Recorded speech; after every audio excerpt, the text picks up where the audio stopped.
What do you want to do? It's very simple. First, inflict some inhuman torture and interrogation, then seize all of the Hellhound's property, and finally, avenge one of my stupid experimental subjects. Despite Aesop's statements, especially given the current situation, the old man still maintains a condescending tone. Arrogant brat, you should regret surviving the explosion by sheer luck, because your body will be cut into 8,000 pieces in 1 second. But the old man's arrogance is short-lived. The moment he reaches out to activate his deadly traps, the world seems to stop. His body no longer responds. He can't move his little finger. Why aren't you pressing it? Is your mechanism rusty? Aesop asks in a calm voice. The contrast is stark with the old man's terror, trapped in a body turned to stone. The old man panicked. Wait, why can't I move my body? The revelation hits like a ton of bricks. Aesop had saturated the air with dragon spider venom. By trying to trap the alchemist, the old man has inadvertently sealed his own fate. He unpacks each step of his strategy. The spot where Aesop is standing is also not a coincidence. Yet another revelation that an old man cannot accept. Impossible. Even Doberman doesn't know the exact number and location of all the trap-free tiles. How? How did you know? How does Aesop know about this? It's very simple. Because of Lucille, she can perceive things at the molecular level. She told him that in the entire hall, only 18 floor tiles were almost completely free of blood sugar molecules and peroxides. These 18 floor tiles can be connected to form a path leading to the center of the hall. Of course, I'm not sure if there are any hidden mechanisms near your seat. So, Lucille, please help the old man out. Aesop decides to get down to business. He asks Lucille to capture the old man. His poison acts like raging dragons. The old man, once so arrogant, discovers absolute powerlessness. The old man is paralyzed, unable to react, while Lucille completely neutralizes him. The elf accompanying him can only watch the disaster unfold without daring to move a muscle. The fall is brutal. There he is, hanging upside down, losing all dignity. The man who thought he was above everyone else finds himself begging for mercy, his face red with shame and terror, at the mercy of Aesop. He, the Dog Hounders, the most powerful human empire in the Western continent, the de facto ruler behind the Latoma Empire, the Hellhound organization you created, assassinated those who refused to submit to you, ultimately infiltrating and controlling all imperial power structures, including the Emperor. In addition, the Hellhound assassins you trained carried out assassinations against the high-ranking officials of all hostile countries in the Western continent. The entire Western continent has been under the shadow of the Hound of the Underworld for more than 150 years. This character, who created mountains of corpses and seas of blood, and whose name struck fear into the hearts of the entire Western continent, is now begging for mercy from a mere child like a nobody. It's so ugly. Tell me, what deal did you make with the world's nobles? Asks Aesop. The old man is dying. His lungs are burning, his vision is blurring, and with one last pathetic breath, he utters his final words. Help me. I don't want to die. His eyes close. Silence falls, but Aesop isn't done yet. With a sharp movement, he sticks a needle into the man's neck and injects a mysterious serum. Suddenly, the dying man's eyes open wide. The miracle happens, but it is terrifying. The wrinkles disappear, his vigor returns, and the old man becomes a young man again. Disoriented, he searches for his bearings, but Aesop hands him a pocket mirror with an icy smile. Congratulations, you are no longer sick, and you have regained your youth. Shocked, the young man contemplates his reflection. So, you really did it? The serum of eternal youth. But why did you help me? His voice trembles as he realizes that his enemy is far more dangerous than death itself. The old man, still dazed by his newfound youth, stammers, Why? Why help me? Aesop's response is cold and final. Because I want to wipe out all the world's nobles and rule Gordon City. He demands that the young man give him all the information he has about the world's nobles. At these words, the young man breaks down. Cold sweat beads on his forehead. Betray the great nobles? It's a death sentence worse than the disease. Horrific memories resurface. He sees those underground rooms where women are hung like cattle, blindfolded, moaning in the suffocating heat. Their naked bodies dripped with sweat collected drop by drop in terracotta vases. A thick, burning vapor escaped from them, a process of human alchemy as cruel as it was mysterious. Seen from above, this scene resembles a ritual, and in the middle of this ritual,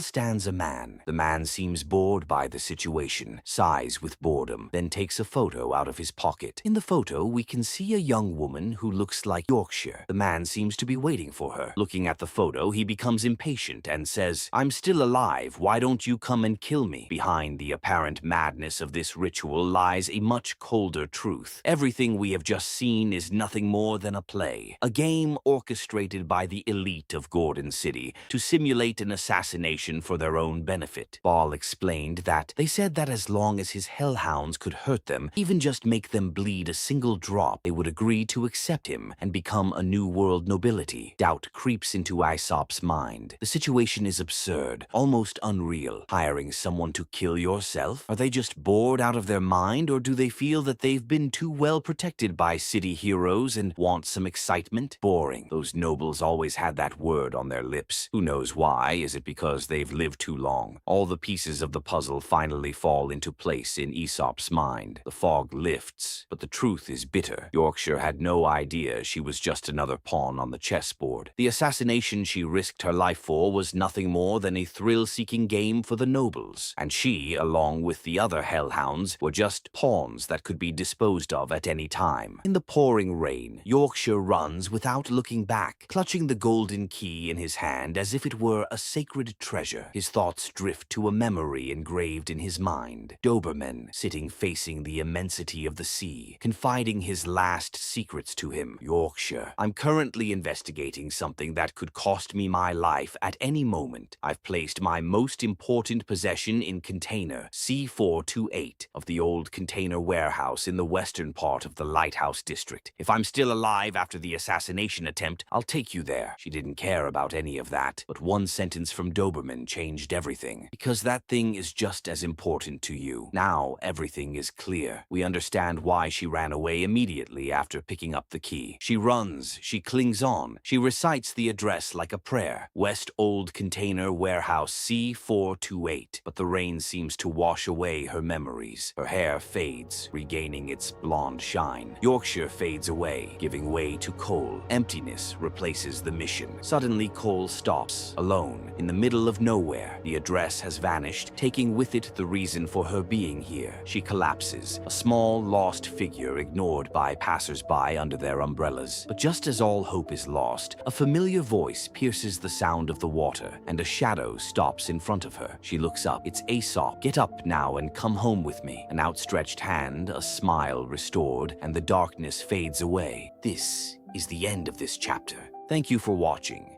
If you liked the video, don't forget to like it and subscribe. Have a nice day.